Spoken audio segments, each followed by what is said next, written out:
Hi, everyone. Welcome to today's first YPA program of the year.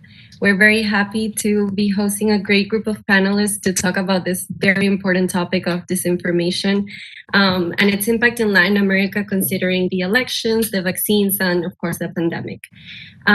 So for those of you who are joining us today for the first time, this is the Young Professionals of the Americas. We're an initiative from the Council of the Americas that brings together young leaders and professionals who are passionate about Latin America. Excuse the background sound. My name is Ariana Molina, and I'm a manager from the Council of the Americas office in Miami. Before we start, I want to remind you that we will have some space for Q&A towards the end of the conversation. To do so, you can chat me and I'll add you to the queue and we'll call you towards the end of the program. And I'd like to thank BlackRock and BMW Group, our sponsors for today. With that, I'd like to welcome Karen Zizi, our moderator. She's the editor-in-chief of ASCOA Online. Thank you. Thank you so much, Ariana. And Ariana really is the one who put together this fantastic panel. We've got people from across the region, so I'm really honored to be hosting it today. Let me start by introducing our group of panelists. We have Thay Nalon. She's the executive director and co-founder of Aos Fatos in Brazil. We have Saiph Savage. She's the director at UNAM's Civic Innovation Lab, and she's a fellow at the Center for Democracy and Technology. Juan Carlos Rodriguez Raga, he's the co-director of the Observatorio de la Democracia, Universidad de los Andes in Colombia. You can see my Spanglish is making things crazy here. And Laura Sommer, she's the executive director and editor-in-chief of Chequeado in Argentina. When I have to go back and forth, I want to say Chequeado en Argentina, pero. And I'm in Mexico City, which explains some of my probably Chilango accent here. So it's a real pleasure to have you all today. As Ariana said, we are going to leave some time for questions at the end. So I'm going to jump right in. I'm going to go through 2 rounds of questions. If people in the audience don't ask questions, I'll keep asking questions because I am an editor-in-chief and I always have more. But I really want to encourage people to discuss amongst themselves and to encourage the panelists to share their experiences. And I want to encourage everyone listening to share their questions as well. So with that, I want to start with Thay, who's in Brazil. One thing that's very interesting about the work that Thay's done is that she's focused a lot of her work on misinformation over WhatsApp. So she's done research involved with elections in the past and misinformation about elections. So can you talk, Thay, a little bit about your experience looking at WhatsApp in Brazil and how disinformation spreads, particularly now around the pandemic, how that's shifted and what you've seen more recently in terms of WhatsApp disinformation? Hi, all. It's an honor, first of all, to be here and to talk about I think that the main theme of our times, at least of the decade, I don't know, and particularly about during a pandemic in which we all know we are living under the threat of persistent and never-ending disinformation. So at least in Brazil, we have a very worrisome scenario. I mean, I wish things were better because when we are talking about health-related misinformation, we already are more susceptible to share misconceptions because perhaps the environment, the news, the social media channels, they are more likely to share, for instance, formulas for you to get thinner or for you to grow more hair or for you to feel better in general. These are very common misinformation topics that have always been there since the beginning of the press, perhaps.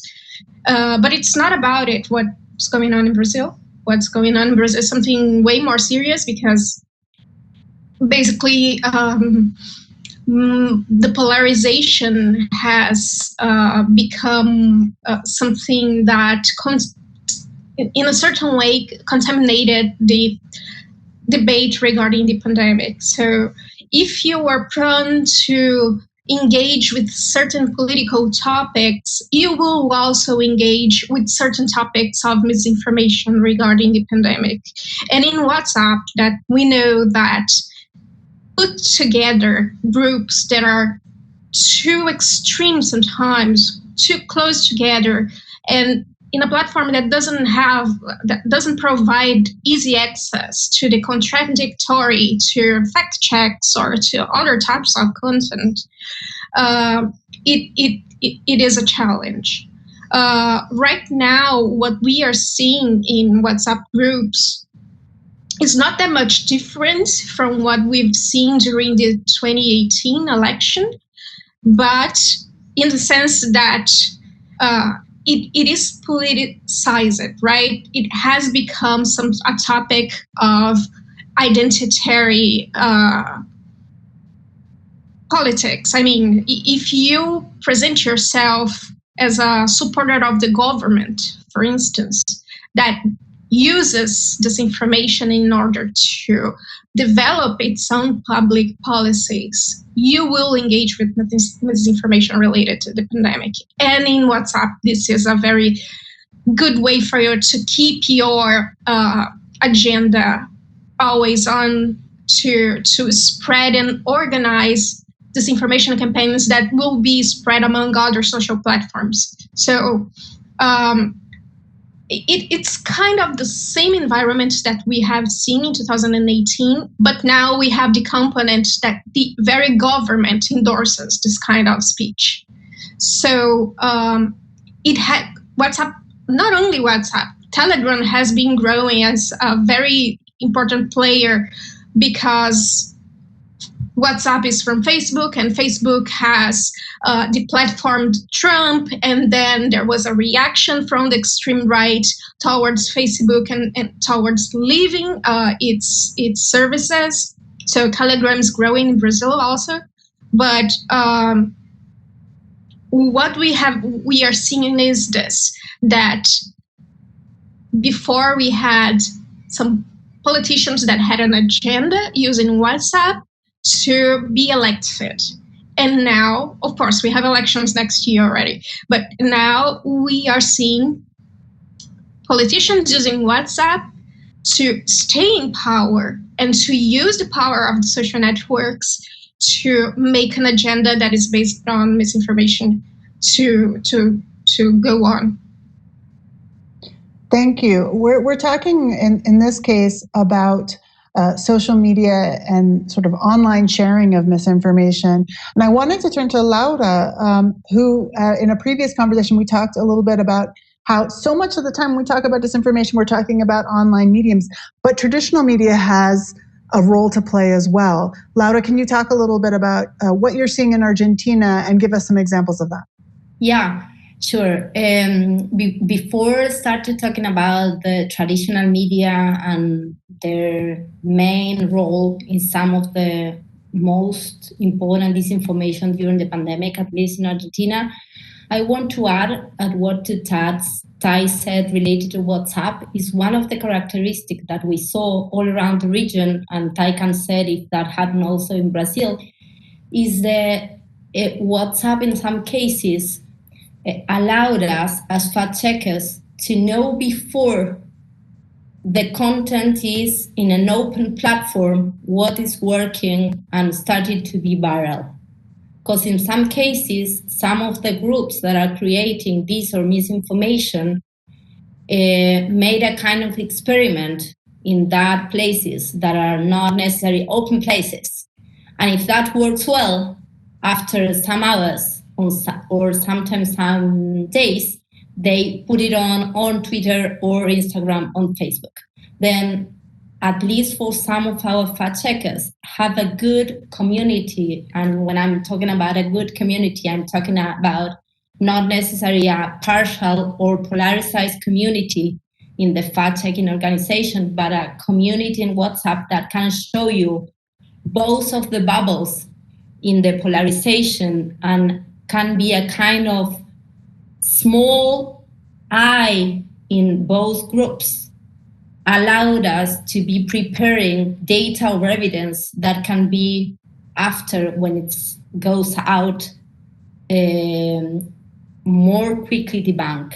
Then just that one comment that perhaps is useful for some of you to take it. And obviously, Tai, if that's not the same case in Brazil, correct me and feel free to do that. But that one thing from WhatsApp that I want to add. That's interesting. It sounds like a testing ground. It sounds like WhatsApp.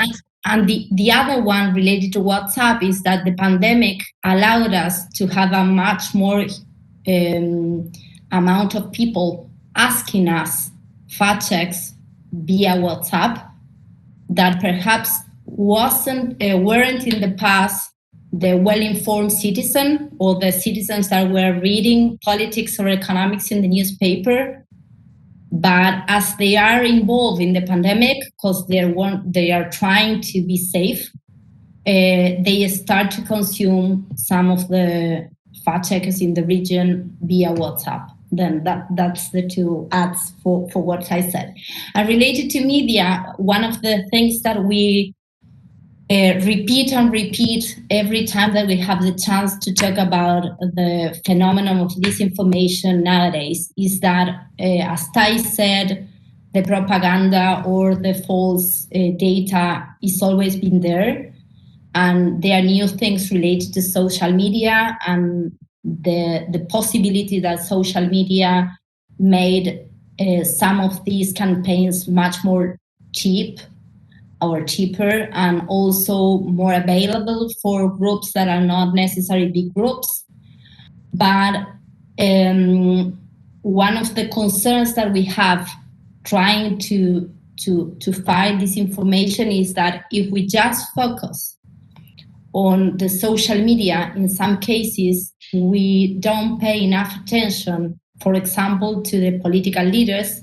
And as Tai said, for example, in Brazil, the government or the political leaders are disinfo directly publishing or showing or presenting.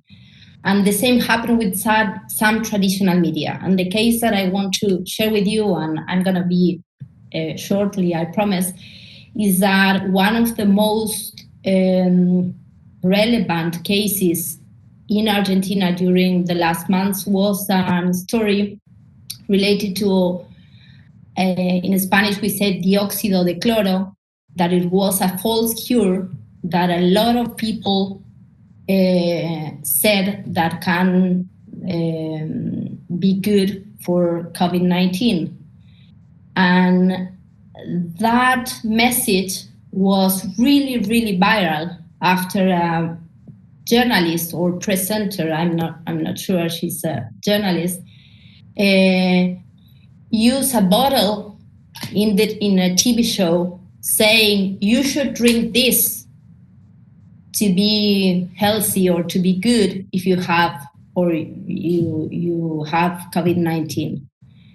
And the spread of that content in the TV station was huge, much more huge than in the past we've got in social media with that content. And as we told during all the pandemic, disinformation is not just a problem in the social networks or online. In this case, what happened is that a mother gave that dióxido de cloro to a 5-year-old child, and the child died. And then when that woman with the father of the child went to the hospital, they were crying, saying, I saw on the TV station, I saw the TV that was good, and then I gave it to my child. And then what I'm saying with that is, obviously, this information phenomenon is a multi-actors phenomenon, and we should focus on all the actors and not just on the new actors. And with this, I'm not saying that we don't have to pay attention to social network or what they do or what they didn't.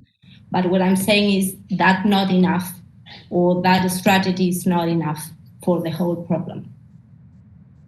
Thank you, Laura. Saiph, I'd like to go to you because you're looking at an issue that's another completely different one, which is the issue of data voids. Can you explain what is a data void for people who are less familiar, and how does it relate specifically to the pandemic? Yes, thank you. And it's an honor to be here. Thank you so much for the invitation. So, data voids are information that is currently missing within the information ecosystem. So, for instance, you could imagine that for certain topics, you might have a lot of information, but for other topics, you might have data that is missing. That is a data void. So, for instance, maybe you have a lot of news about Trump and the elections, but maybe you have less information about Biden and what are Biden's opinions about Latinos. One of the things that we started to identify was that there were data voids related to what U.S. newspapers were reporting about the U.S. elections to the different Latinx audiences. And there were also data voids related to the information that was available to the Latinx community in relation to COVID-19. And so you can also imagine that data voids can become dangerous what happens when there is a lack of information about a certain topic. For instance, maybe there is not that much information about what does Biden think about Latinos? How will Biden affect Latinos? What happens? Why is that problematic? What we started to find was that given that the newspapers had limited coverage about, for instance, Biden and the Latinos, suddenly political trolls were the ones that were covering those topics that the newspapers were not covering. And so we had political trolls who were creating content, for instance, around Biden and the election, stating, for instance, oh yeah, Biden is clearly a socialist and he's going to be problematic to our Latino community because this, or oh look, Biden is related to former President Calderon, former Mexican President Calderon. He is very corrupt. Look at all of these things that he did with him. Given that there was limited information available about Biden and his stances with Latinos, this was an opportunity that certain actors were taking to start to fill in those data voids with the information that they wanted. And this is a little bit some of the research that we're uncovering in this area. And I think it's extremely important that we think about how can data, especially data that is missing, be weaponized to push certain political agendas. Thank you. Thank you, Saiph. Juan Carlos, I want to go to you. We've talked about a range of issues here, and one of the things that Laura mentioned made me think a little bit about your research because she gave this example of how the information can spread so quickly when it's something that's untrue, and an audience might say, oh, I saw that on TV, it's got to be true, right? One thing that you've looked at in last year's study on disinformation during the pandemic, the Observatorio, where you're doing your research, concluded that disinformation in Colombia was spreading faster and was more popular than accurate information. Can you share a specific example of this in the Colombian context, and why does untrue information spread faster than something that's accurate? Well, yeah, we started trying to track 5 specific drugs that were advertised as cures or treatments for COVID-19. Those were interferon, hydroxychloroquine, azithromycin, remdesivir, and ivermectin. I don't know how to say that very well, and we found several things that I think are interesting and that can be thought of as maybe patterns. The first thing is that obviously misinformation is a dynamic phenomenon. We found that the public interest in these drugs increased in March. That's something that was expectable. But we also found that such interest changed over time, and it had different patterns in different countries. So in Colombia, for instance, in late March, the peak of searches in Google was for interferon, That was in Brazil was the chloroquine. At the same time in Argentina, there was one peak in March about that, and one peak in April on ivermectin, etc. In Peru, for instance, there was a huge peak, but only in late May. So the patterns are different in different countries, and that's something that raises the curiosity of researchers. And the patterns are similar in Google and on Facebook also. The second thing that we found is that the political identity of the figures who post online regarding these drugs and the ideological leanings of the governments in the countries where the drugs are developed also matter. For instance, left-wing outlets and political figures praised the supposed efficacy of the Cuban-made interferon. On the other hand, right-wing users denigrate interferon while they cheer chloroquine because it was advertised by Trump and Bolsonaro. So there seems to be a tight link between misinformation and polarization. And I think I will go to your question in this third point, which is that I think we found that misinformation somehow, especially misinformation related to drugs against COVID-19, feeds on everybody's hope. People in the need of obtaining good news in the midst of these uncertain and terrifying times are willing to believe, or at least not to discard the possibility that there is a such miraculous drug that might cure the disease and it's a way out of the pandemic. And fourth, one thing that Laura mentioned is that in the ecosystem of misinformation regarding these miraculous drugs, conventional media are key actors. We found that perhaps because of the expectations of their audiences, when they reported on these drugs, the mainstream media, which have reached most people, more people than almost any other source, tend to replicate misinformed posts, fail to cite fact checkers or scientific sources, and in general don't include any caveats related to the lack of scientific evidence supporting this alleged effectiveness of the drugs. This finding suggests that something that Laura mentioned too, that in order to understand online misinformation, examining tweets and Facebook posts might not be enough. It could show an incomplete picture if we don't add the mainstream media in the analysis. In the case of Colombia, we've also found, and that might explain why it spread so fast, that the government agencies failed blatantly to contain the misinformation avalanche. They mostly remained silent regarding these drugs during the months we monitored. So the overall conclusion, I think, is that regarding at least this specific type of misinformation, in the context of this pandemic, even scientific and medical information necessarily is mediated by emotions and ideology. And to communicate accurately in such uncertain circumstances and under such a high demand for information is a huge challenge that the press must undertake responsibly. To privilege simplicity to satisfy people's hopes rather than disclosing the complexities of science leads to misinformation. Thanks. Thank you. That's interesting, the note that you made that the government wasn't filling in the blanks as well. So I'm going to stay with you for a minute, Juan Carlos, because I know that you have some upcoming research focused on vaccines and COVID-19. And I wanted to ask you, why did you choose vaccines? Are there signs? I know it's upcoming research, but what are you seeing in terms of misinformation around vaccines in Colombia and more broadly? Can you share a little bit with us the beginning of this work you're doing?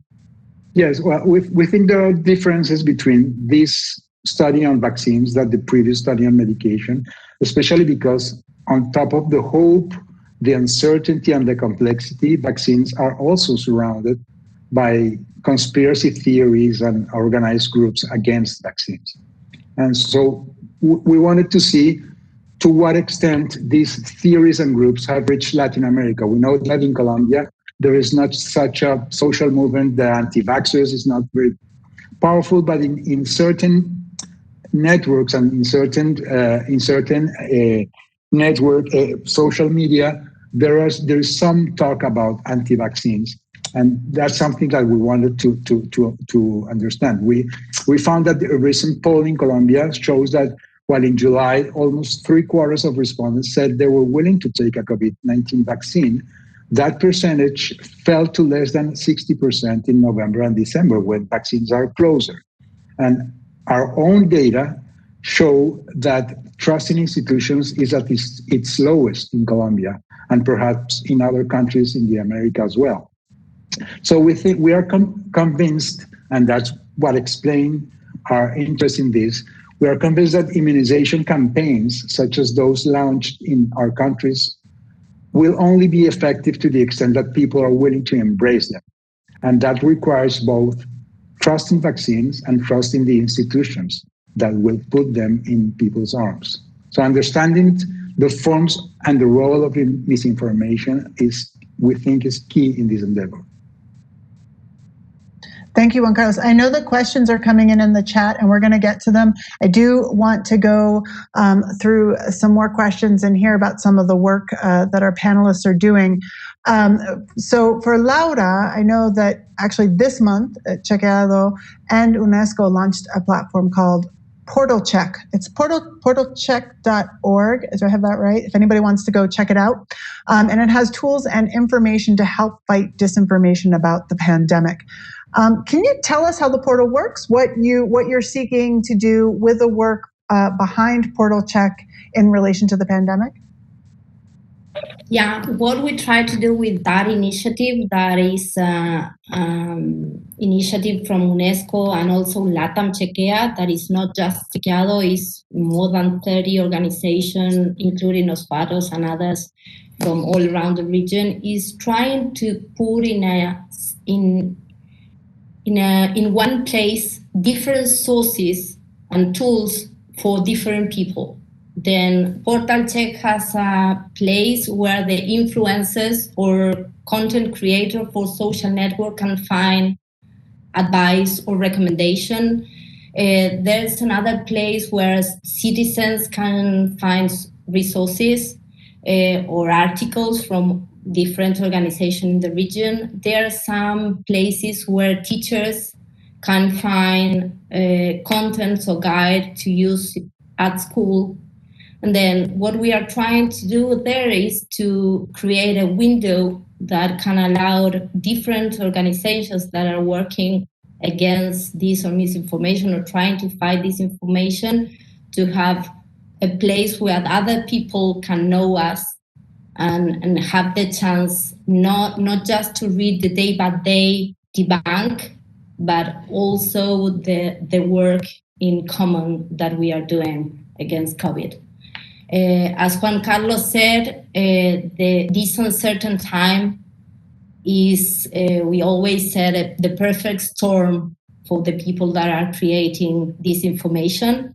Because all the citizens are looking for good info, but also looking for hope or for their normal life, trying to find any data that can believe on and make them feel that perhaps in some days or some weeks they're going to be in the, in the life they got 1 year ago. And then what we are looking with Portal Check is to help different organizations around the region to have a place to show their work and to help others to contribute to the disinfo battle or something like that.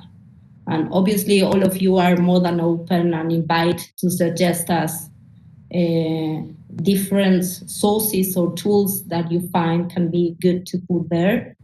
And what we are trying to do with UNESCO is be sure that the content that is there is serious content and can be used without necessary to check it or recheck it.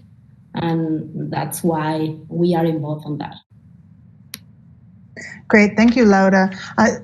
Ty, I want to ask you, I know that you have also used a tool called Radar, and that you developed Radar in part initially with local elections in mind, if I have that correct. And the idea, and now it's moved into being used in the context of the pandemic. Can you explain what Radar is, how you're using it, and how you're using it now? Sure. Radar is a unit that we have created at Os Fatos last year in order to investigate large-scale disinformation campaigns, cross-platform large-scale disinformation campaigns, based on the fact that disinformation only thrives if it gets a sense of discursive uniformity among all social media platforms. So when you go to, if you are on WhatsApp and you see something that it's not correct, you don't feel that it's correct, but you are inside a group that shares a lot of misinformation regarding a specific topic, and then you go to Google and you Google that, and then Google, based on your affinities, it will show that many contents that are related to that specific misinformation, and then you go to Facebook and you receive the same kinds of pieces of misinformation. Then you go to Twitter and the bubble that you follow also share the same conceptions of the reality that they perceive. So based on this premise that misinformation creates some sort of echo chambers, and that for them to make sense, to be large scale, they have to be everywhere. We created Radar. Radar is also a team of journalists, data scientists, statisticians, linguists that work together in order to figure out what's going on social media, but also to create and develop and constantly update an algorithm that through patterns of speech, of language, predict low quality content. What is low quality content? Low quality content is our posts on social media, presumed stories on websites that eventually publish false news, are groups of posts in groups that frequently in WhatsApp groups, Facebook groups that frequently share misinformation related to specific topics. So we created a Radar in order to monitor all these very thriving environments of distribution of misinformation. When we launched it, actually, when we idealized it first, we weren't during the pandemic. It was in 2019, but we already lived in a very problematic misinformation environment in Brazil due to the political context. So when we launched in March last year. We were already in the pandemic, so we had to anticipate the launching, actually, because we were supposed to launch it for the elections, the local elections last year. And it was really successful for us. It was a game changer for us because, of course, fact-checking is really important, and it's the way, and it's the essence, and it will always be the essence of Os Fatos, but we have come to the conclusion that we have to act in large scale too. We have to know who are the main players in this scenario.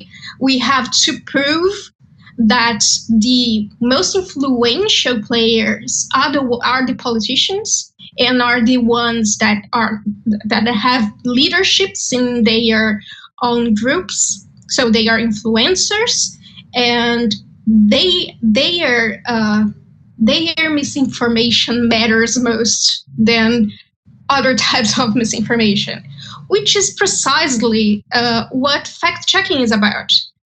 the classic fact-checking, the fact-checking that we've all launched our project Chequeado and other initiatives, they had a premise to qualify the public discourse, to keep the politicians accountable. So it's not anymore something like we are only debunking some fake news posts on Facebook or a very bad message on WhatsApp. It's way broader than this. It's showing to people that, to the society and to the system, I don't know, that as well as we receive bad information on WhatsApp, on Twitter, Facebook, politicians, they benefit themselves from this. And sometimes, and it's difficult to say who informs who.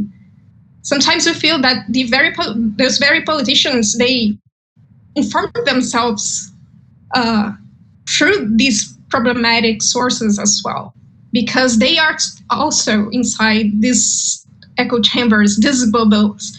So it's valuable because of this. So, for instance, I think that one was mentioning that in March and April, we had seen a rise on people on social media on searches regarding hydroxychloroquine in Brazil and Argentina. And we were able to track that way after Trump and then Bolsonaro endorsed the substance. There was a rise in the misinformation posts in many social media platforms on WhatsApp, Twitter, Facebook. And this only proves that politicians have a very relevant participation on disseminating misinformation. And of course, this has consequences, real consequences that we are seeing today. Thank you. I'm going to try to sneak in one more question after I ask Saiph a question that's related to this, I think. But Saiph, I wanted to ask you, because we're talking about going beyond traditional fact-checking, and I know you've done research in the past that looked at how do you counter trolls with bots? So actually creating bots as a way to counter misinformation. Can you share what you found with that and some of your research on that? Yes. So right now, for instance, Ty was talking about a very interesting point about echo chambers. So it's very possible for people to suddenly get stuck within an echo chamber, and this echo chamber might be filled with conspiracy theories. And so one of the things that we were looking at was, can we identify people who might have gotten pulled into this type of echo chamber where they're stuck discussing conspiracy theories and they're just believing those conspiracy theories to kind of start to guide them out, start to pull them out and start to push them into another direction.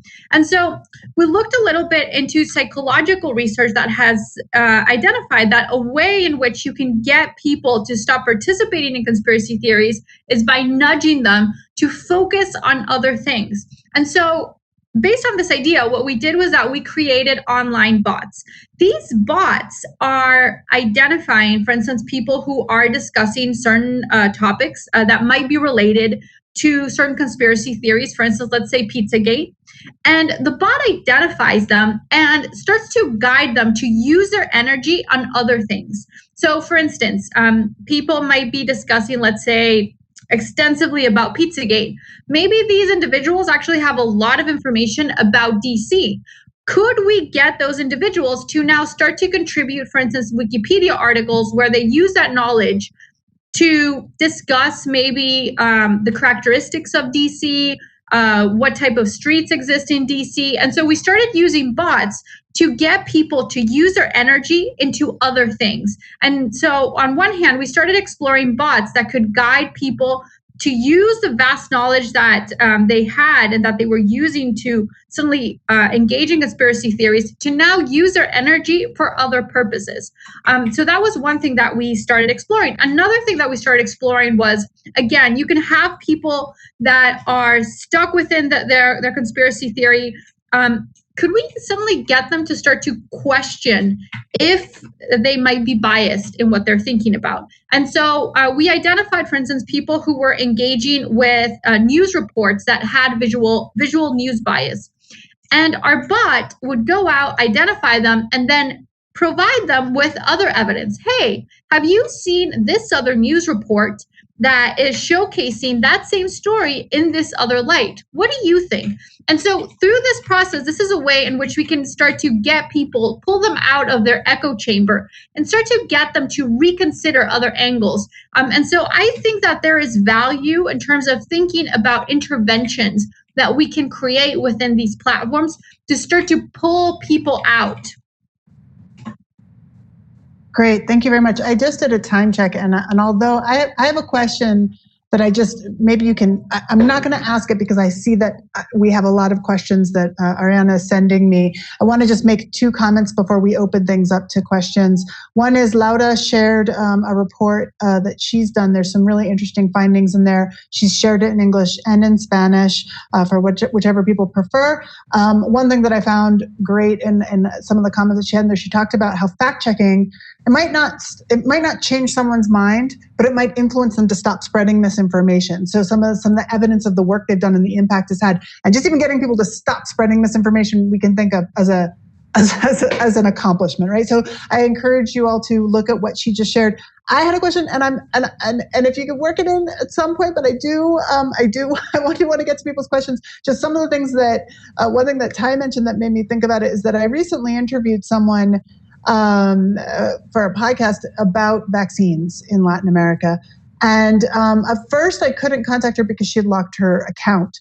And so we ended up talking, and she said, I had to lock my account because I've gotten so many attacks, right? Because basically what she's doing is she's sharing content about, there's this study or this trial information. She's sharing actual facts. And the response she gets from trolls or people that is so strong on social media that she has to shut things down. She's had to change her profile name. She's done all kinds of things to try to limit it. So that's another way that ends up limiting the ability to share true information. So I do want to see if we can manage to get in a little bit of discussion of cyberbullying, how that plays a role. But now that I've shared my my information, also I see the speakers are sharing some information, and Juan Carlos just shared his study information as well. I would like to go to Nathan Crook, if he could share. Nathan, would you be all right with going ahead and asking your question, unmuting your mic? Sure. I was just curious as to if there's any evidence or research into where a lot of this misinformation is coming from and what the agenda is. Is it just trolls out being trolls, or is this national political groups seeking to politicize the climate? And, is what's going on in Brazil similar to what we're seeing in Colombia? Or I'm just curious if there's any sense of who is doing this all and what the agenda is. Can I answer? Go right ahead, Ty. It's funny. It's not funny, actually. It's quite worrisome because today we are facing a very bizarre situation in Brazil, in which the most relevant newspapers in the country, more than 10, if I'm not mistaken, have accepted an advertisement, an ad of a group that says that they are the Physicians for Liberty,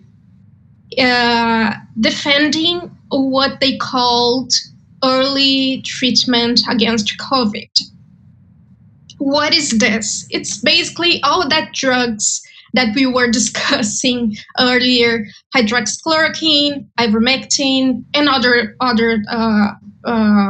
kinds of drugs that have been used by players in order to basically sell those drugs.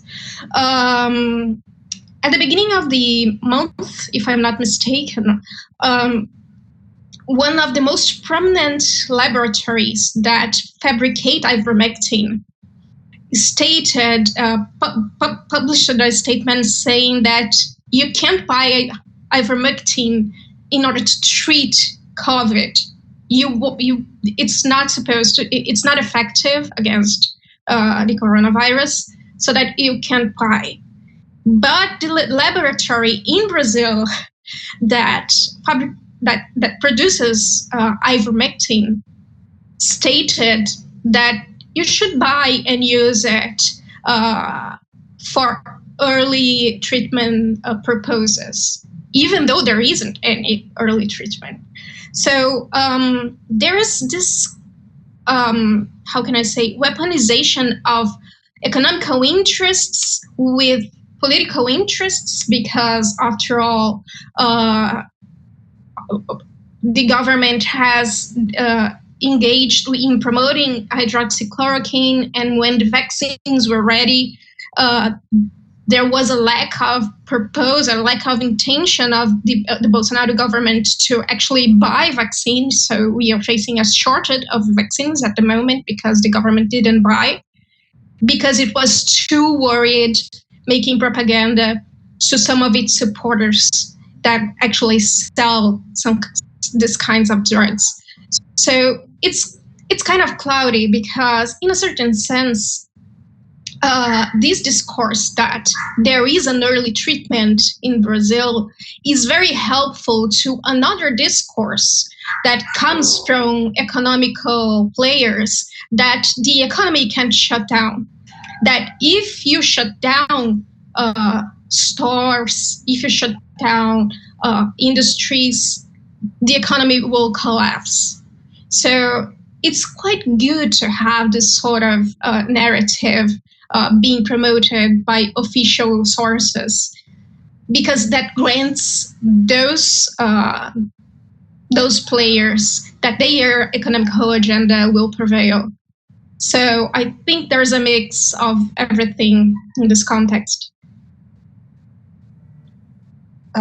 Great. I'm not sure if someone else wants to. If Laura, go ahead. Sorry. Yeah, adding to Nara in a regional perspective, I can recommend you a report from Oxford that made a kind of analysis of the differences inside Latin America, saying, for example, that you can, in Mexico, you're going to find some industrial fabrics of disinfo that are not necessarily necessary to politics, but in some cases with money.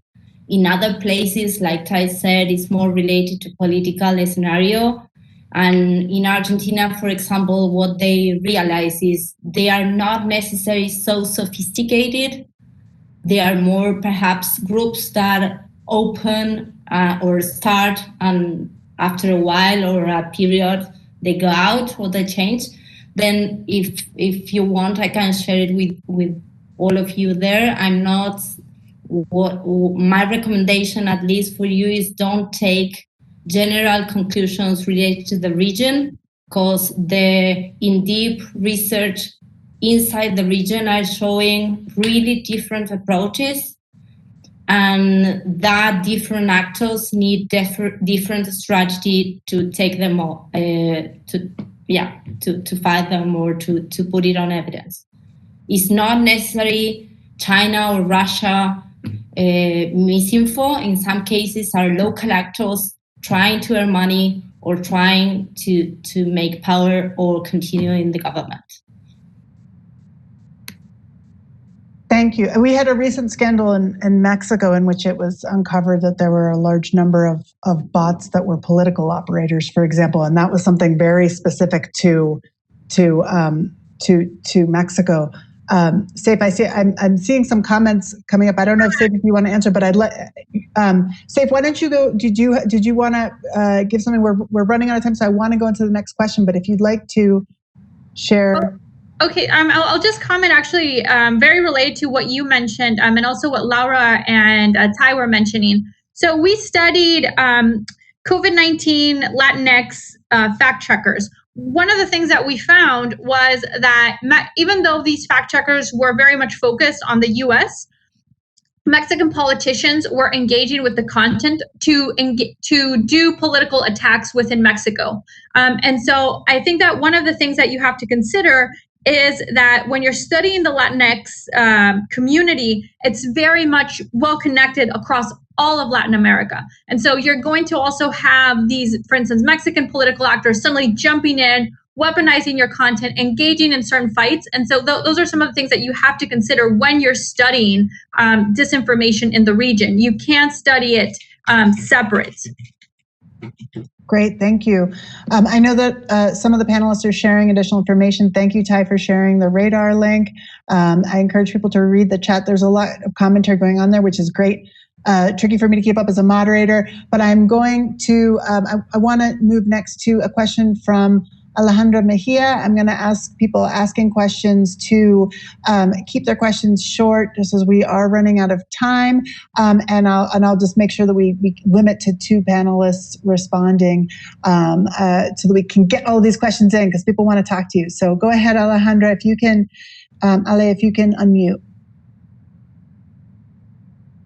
Thank you very much to everyone. My question is around the next election cycle, where many young adults across the region will vote for the first time. We'd love your thoughts on how to support these new voters in developing the knowledge, the mindsets, and the skills to best inform themselves as they will be informing how democracy shapes across our region. Thank you. Laura, do you want to go ahead? Yeah, obviously, Alejandra, is a really important issue for a lot of our organizations.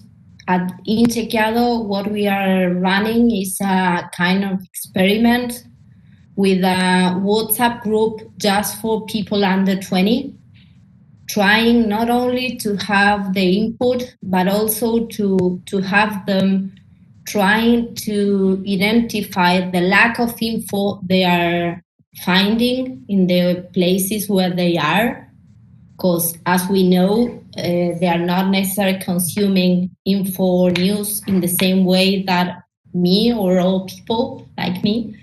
Then that one of the things that we are doing, trying to ask them what they are needing and trying to have a kind of focus group, trying to check our own content and our own formats to know if they are good for them or not, if they are being enough or not necessarily useful. And the other important thing that we are doing related to young people is that we are doing a research trying to identify how media literacy it is or not in the curricula. And the results are not necessarily good, at least not good for what we are expecting. And then trying to work much more in the formal education system can be one of the things that perhaps we should think about for the future. Or not necessarily future, but when we can. In the next few minutes, probably. Yeah. Is there anyone that would like to respond additionally? Juan Carlos, I feel like we haven't gotten to you. Would you like to add anything? I don't mean to put you on the spot. We can go to the next question as well. Well, I'm not sure if there's, I mean, we in academia, we tend to try to understand things and less to fix them. I apologize for that because we really need solutions. But one of the things that we need is to understand exactly what are those people expecting, what are their fears, what are the expectations, their hopes. And that's something that we're trying to figure out, not only in this project, but in general when we analyze public opinion through surveys and other things. So, I mean, there will be new voters, and the online jungle is there for them to enter and see. But I don't have any like silver bullet. Yeah. It's especially challenging listening to the responses around the different ways, in answer to Nathan's question, the different ways that disinformation can manifest, and that there isn't some kind of catch-all way to handle it. I know that we have a question from Sarah Flack. Sarah, can you open your mic? Yeah, can you hear me? Okay, perfect. Actually, I think my question was pretty much answered. So I'll definitely give time to some others. I mean, it was just regarding, who were the actors in this misinformation campaign, something we've already discussed, and the role that China and Russia, have played in Latin America just in terms of misinformation. And like I said, I think some of that was already answered in the discussion. So I'll leave it to another question so we have time for others. Thank you. Related to what Sarah said, what we all know is that we need more research, academic research, but also in deep journalist investigation related to the actors. We have now a running project that is funded by the Internet Society to have 6 deep investigations to show who were the actors in the region sharing this info. And then perhaps before August, we're going to have that results. And we are not saying that we're going to have the silver bullet, but at least we're going to have, or we are having some money to invest on that type of research that in the past we didn't have the chance to do it. Thank you. Saiph, I saw you answering some questions. It's great to see such a lively chat happening here. So I apologize to anyone if I missed any questions in here. Martha, I saw that you had a question earlier related to vaccines, and I saw some people responding to you around vaccines and organized crime. I mean, I can say that here in Mexico there have been efforts to combat. Karen, if I can speak for just 1 second, I just had a question about the cartels that will deal with low supply of the vaccine and street deal it at a very high price. I was wondering what is happening with that, because I don't think I've seen any press on that. And I'm curious because, Juan, Raga, you were talking about this, but, the cartels are catching on to the street value, and it's just going to be in the jungle and crazy. Thanks, Martha. I mean, I can say I'd be interested in hearing what the panelists have heard in terms of organized crime and combating that. Here in Mexico, there have been efforts to cover issues with people doing everything from selling negative tests online to distribution of fake vaccines. Have any of our panelists encountered this in terms of kind of combating organized crime, selling snake oil, basically? Well, at least in Brazil, this is institutionalized, right? So what exactly are we saying when we are saying criminals and crime? The problem with vaccines, actually, in Brazil is that for you to have a very strong anti-vaccination campaign, you have to have vaccines effectively being given, which we don't. So I think the problems is a little bit.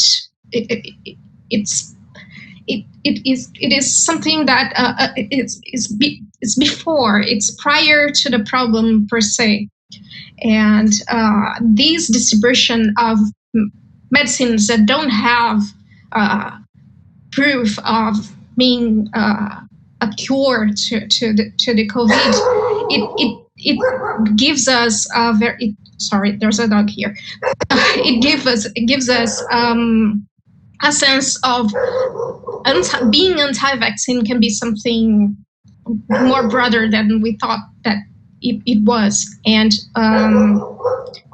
yeah, I guess that's a problem. And of course, the presidency, the government, federal government, the Ministry of Health it endorses and buy those medicines. So it's not only propaganda, it's something that is institutionalized in our government, something that is sold as public policy. So that's it. Related to this and misinfo related to vaccines, we are trying perhaps to do a collaborative project inside related to all the fact checkers in the region, because one of the things that we are worried about is that in Latin America, we used to have historically many barriers to vaccination, but these tend to be related to socioeconomic problems or access to vaccine rather than distrust. When we see the data and the evidence, Latin America was much better than other regions, like, for example, Western Europe or Africa in terms of that. Then what we are worried about is that because of the polarization or the discussion related to the origin of the COVID vaccine in some countries, for example, in Argentina, related to the Raga vaccine or the China vaccine, etc., perhaps that can have impact not just in the COVID-19 vaccination, but in other campaigns. For sure, we don't have today the possibility to say that's going to happen, but we are at least aware, is trying to be careful, because at least in the past that wasn't a problem, or it wasn't the main problem related to vaccination in the region. And then trying not to lose the trust. It's something important. For sure, issues like what is happening in Argentina related to corruption and so on with vaccination is not necessarily help or useful, but yeah. Thank you very much, Laura. We've gone just over time, and we always endeavor to end on time. I could continue talking with all of you and learning from your experience and studies, but we do have to wrap up now, and for some of you in some countries it's getting quite late. So thank you so much for taking the time to talk with us today. We got a real array of experiences in different countries. Thank you to everyone who joined us today. To Ty, Juan Carlos, Laura, and Saiph. It was a real pleasure to hear from all of you about the work you're doing, and thank you for sharing all of the links in the chat, so that I hope that everyone who tuned in can go and check out your work and your research and everything that you've been doing. Thank you very much to everyone, and have a great night. And please join us for future YPA programs and ASUA programs.